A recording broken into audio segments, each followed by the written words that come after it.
Thank you for taking the time. Yeah, for sure. Thank you. I want to begin with the appeal that you're making to Manitobans, because you essentially make this argument that, be it a PC government or an NDP government, they need to be held at a minority. What's the advantage of that for Manitobans?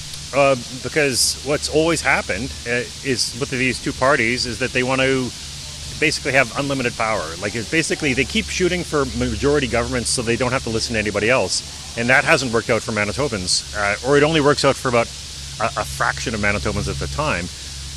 And that's been part of the whole problem with the back and forth of PC NDP in our province.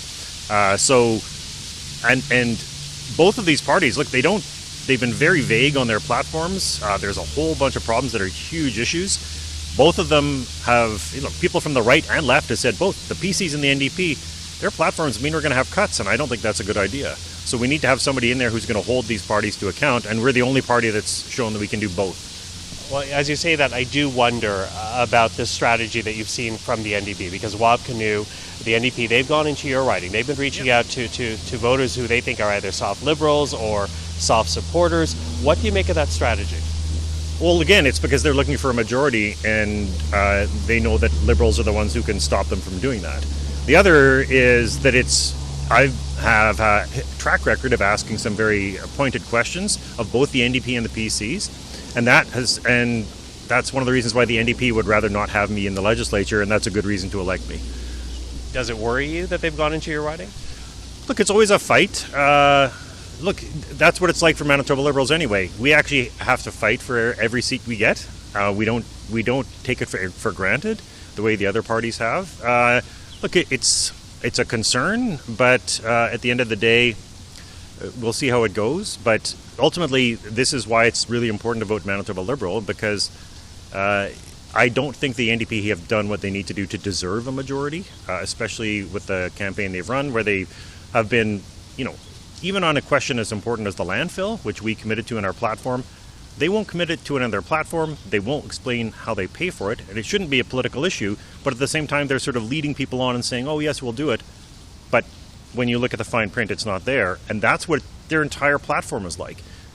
When you look at the fine print of the NDP platform, all these commitments to healthcare, there's nothing there for people in poverty, climate.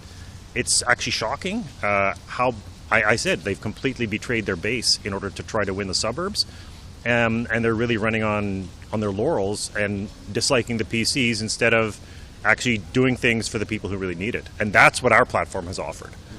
Well, it's interesting that you bring up the Prairie Green landfill, because we've certainly seen a doubling down of the PCs on that in this last week, doubling down on their position that they're not going to pay for a search of the landfill. Yeah. What do you make of that strategy? What do you read of that kind of punctuation point on this issue? It's really, look, this should always only have ever been a police investigation, and it should have been funded. We don't have referendums on what murder cases we investigate, and that's what the PCs are asking for.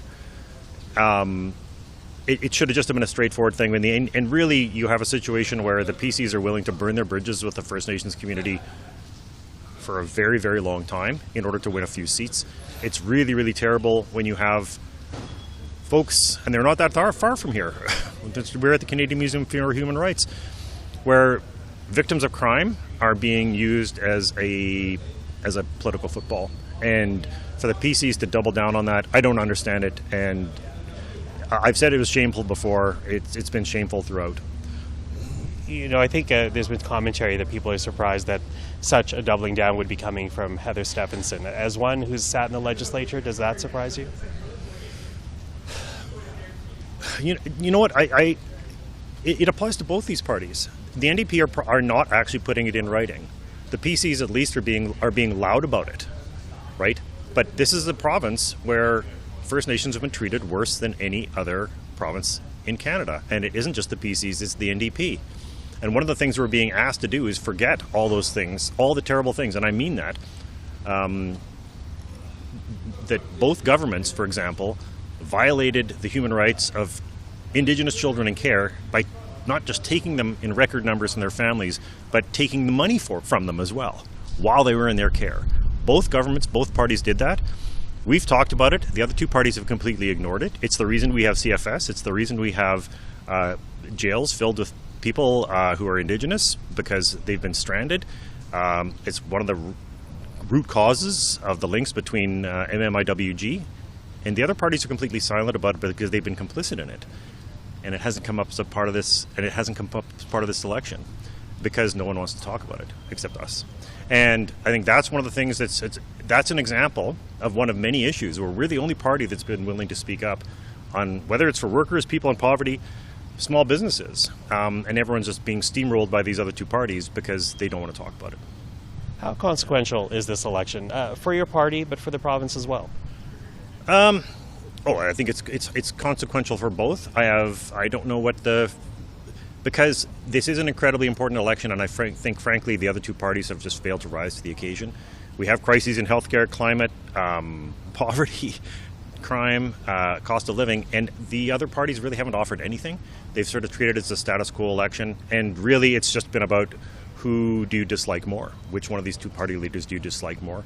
And I always say it's hard to be heard above the screaming the other two parties are doing. It is really important. We'll see at the end of the day what happens, but I don't know. We'll see. You never know. So we'll see. Dougald Lamont, thank you very much for the time. Thank you.